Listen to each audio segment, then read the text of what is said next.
যখন আমরা খুশি থাকতে শুরু করি, তখনই আমাদের লাইফ বদলাতে শুরু করে। তাই নিজের হ্যাপিনেসটাকে এনজয় করতে শেখো। যখনই তুমি খুশি থাকবে, দেখবে লাইফে চমৎকার কিছু না কিছু দেখতেই পাবে। কিছু না কিছু ভালো তোমার সঙ্গে হবে তখনই।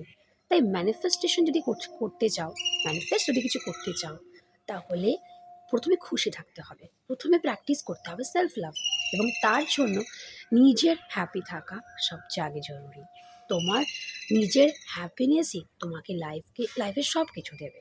তুমি যা যা চাও, যদি তুমি খুশি না থাকো, যদি তুমি সবসময় স্যাড মুডে থাকো এবং ম্যানিফেস্ট করতে চাও, তাহলে পারবে না, কিছুই ম্যানিফেস্ট হবে না। তাই সবার আগে খুশি থাকা ইম্পর্ট্যান্ট। অনেক সময় হয় না, আমরা কোনো টেকনিক করি না, আমরা কিছুই করি না, শুধুমাত্র আমরা খুশি থাকি এবং আমাদের লাইফে আমরা যা চাই তাই পেয়ে যাই, টুক করে ম্যানিফেস্ট হয়ে যায়। কারণ ম্যানিফেস্টেশনে ফিলিংটাই সবচেয়ে ইম্পর্টেন্ট। ফিলিং যত তুমি অ্যাড করবে, যত খুশি থাকবে, তত তুমি লাইফে চমৎকার দেখতে পাবে।